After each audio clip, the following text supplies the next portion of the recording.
aí pessoal, tudo bem? Bem-vindos a mais uns 5 minutos de processo. No nosso rápido encontro de hoje, a gente vai falar sobre um tema que tem tudo a ver com o que a gente está fazendo aqui, que é o tema da prova digital. E é um tema que traz bastante dificuldade. Por quê? Porque ele é um tema novo, né? Não existe muita coisa escrita, muita coisa produzida sobre isso.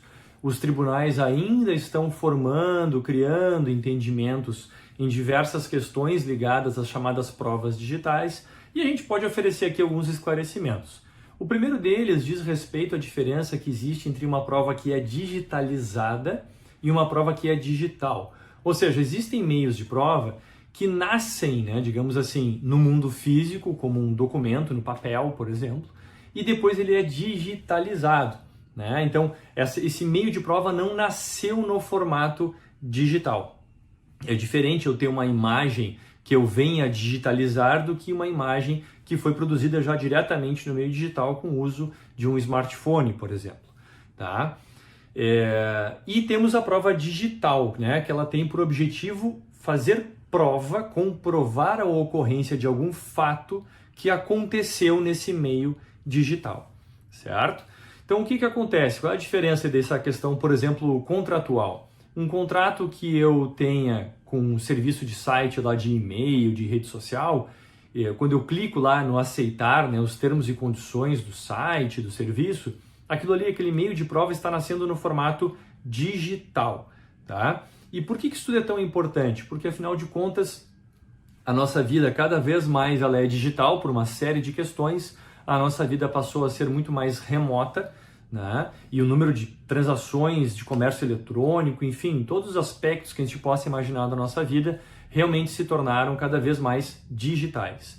E como a vida se converteu nesse formato digital e os conflitos não desapareceram, é importante que a gente pondere a melhor forma de preservar essas situações para depois apresentá-las em juízo. Vejam, muitas vezes a gente vai ter a comprovação de algo que aconteceu em meio digital, mas a gente talvez não tenha a melhor forma de mostrar isso em juízo.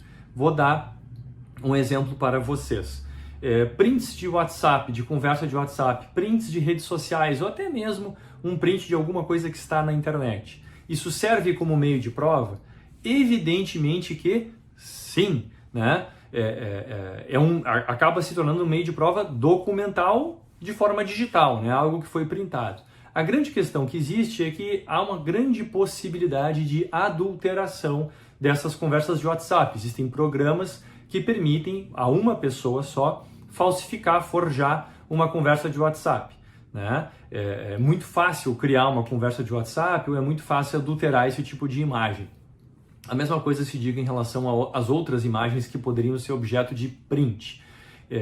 Temos até hoje a situação dos chamados deepfakes, que fazem vídeos inteiros com uma simples foto da pessoa. Antigamente era necessário um banco todo de imagens, hoje em dia é possível fazer um deepfake, fazer um vídeo falso de alguém, tão somente com uma imagem dessa pessoa. Isso tem sido utilizado de forma lúdica, digamos assim, na internet, para fazer brincadeiras, mas com certeza situações bastante delicadas podem surgir dessa situação.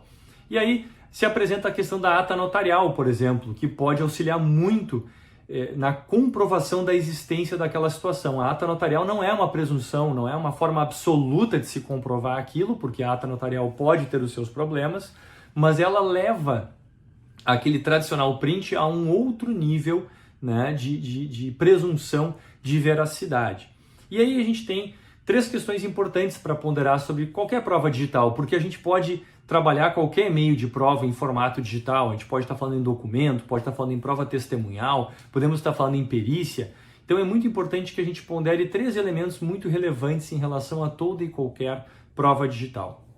O primeiro deles é a autenticidade desse meio de prova, que a gente possa confirmar quem é o autor daquele meio de prova.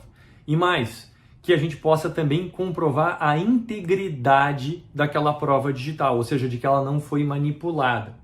Isso pode ainda aparecer através de uma ideia de cadeia de custódia. Vejam, esses elementos são muito importantes para a gente poder falar de compliance, para a gente poder falar de LGPD, enfim, são temas que surgem com muita força nessas áreas agora do direito. Tá bem, pessoal? Espero ter esclarecido um pouco o tema para vocês e aberto ainda mais o nosso diálogo. Até a próxima!